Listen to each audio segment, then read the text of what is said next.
Pada pagi yang cerah di padang rumput hijau yang luas, hiduplah seekor domba kecil bernama Lala. Bulunya seputih awan, matanya berbinar penuh rasa ingin tahu, dan ekornya selalu bergoyang-goyang saat ia melompat riang. Lala adalah domba yang paling disayangi di antara teman-temannya. Ia memiliki banyak mainan, dari bola wol yang empuk, balok-balok kayu warna-warni, hingga boneka kain berbentuk kupu-kupu. Namun, ada satu mainan yang paling disukai Lala, sebuah kereta kayu kecil berwarna merah cerah. Kereta itu bisa ditarik dan rodanya berputar dengan sangat mulus di atas rumput.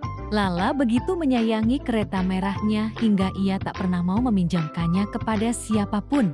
Setiap kali teman-temannya, seperti Dodo si bebek atau Mumu si sapi, ingin bermain dengannya, Lala akan menggelengkan kepalanya. "Ini mainanku," katanya sambil memeluk erat kereta itu. Ia akan menarik kereta itu menjauh dari teman-temannya dan bermain sendiri. Lala merasa senang saat ia menarik kereta di sekeliling padang rumput. Tetapi ia tidak menyadari bahwa teman-temannya seringkali memandanginya dengan wajah sedih. Suatu sore, Mumu si sapi datang menghampirinya. "Lala," kata Mumu dengan suara pelan, "bolehkah aku mencoba menarik kereta merahmu sebentar saja? Aku janji akan hati-hati." Lala menatap Mumu, lalu menatap keretanya. Hatinya bimbang.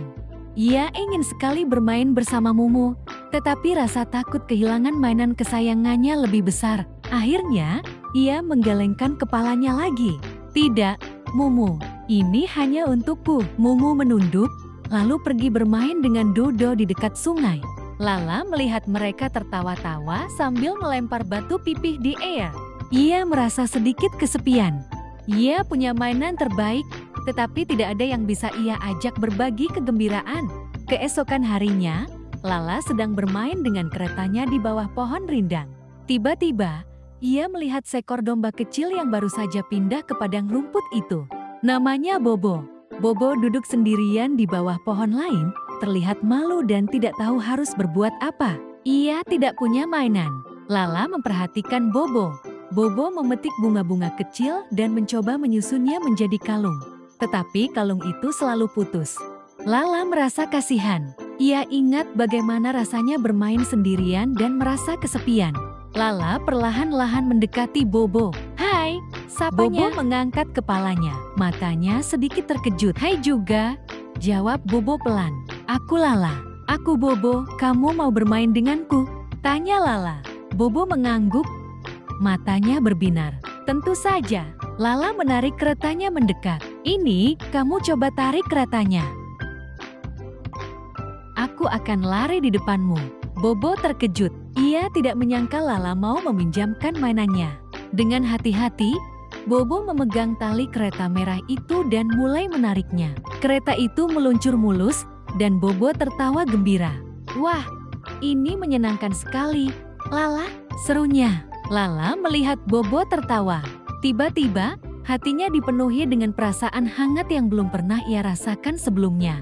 Ia merasa lebih senang melihat Bobo tertawa daripada saat ia bermain sendiri. Ia menyadari bahwa tawa Bobo lebih indah daripada suara roda kereta yang berputar. Mereka bermain bersama selama berjam-jam. Bobo menarik kereta, dan Lala berlari di sisinya. Lalu, Lala yang menarik kereta, dan Bobo berlari di belakangnya. Mereka bergantian bermain dan tertawa tiada henti. Saat senja tiba dan matahari mulai terbenam, Mumu dan Dodo datang menghampiri mereka.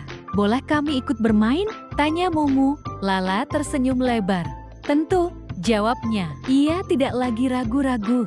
"Bobo, Mumu, dan Dodo, kalian bisa bermain dengan kereta ini bergantian. Lalu kita akan bermain balok bersama-sama." Mereka semua bersorak gembira. Lala membiarkan Mumu mencoba menarik kereta, lalu Dodo, dan akhirnya mereka semua bermain balok bersama. Padang rumput itu dipenuhi oleh tawa riang dan suara-suara ceria. Malam itu, saat Lala berbaring di samping ibunya, ia memikirkan hari yang telah ia lalui. Ia menyadari sesuatu yang sangat penting. Mainan favoritnya, kereta merah kecil itu, memanglah menyenangkan. Tetapi, berbagi kereta itu dengan teman-temannya jauh lebih menyenangkan.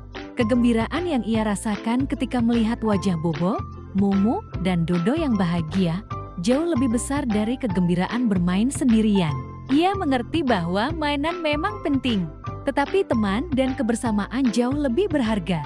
Mulai sejak hari itu, Lala si domba menjadi domba yang paling murah hati. Ia tidak lagi pelit dengan mainan-mainannya. Ia dengan senang hati berbagi bola wol, balok-balok, dan bahkan kereta merah kesayangannya. Ia menemukan bahwa berbagi tidak berarti kehilangan, melainkan melipat gandakan kegembiraan. Padang rumput yang luas itu kini menjadi tempat yang lebih ramai dan bahagia, di mana setiap domba, sapi, dan bebek bermain bersama, dipimpin oleh Lala. Domba kecil yang telah belajar bahwa kebahagiaan sejati ditemukan dalam kebaikan dan persahabatan.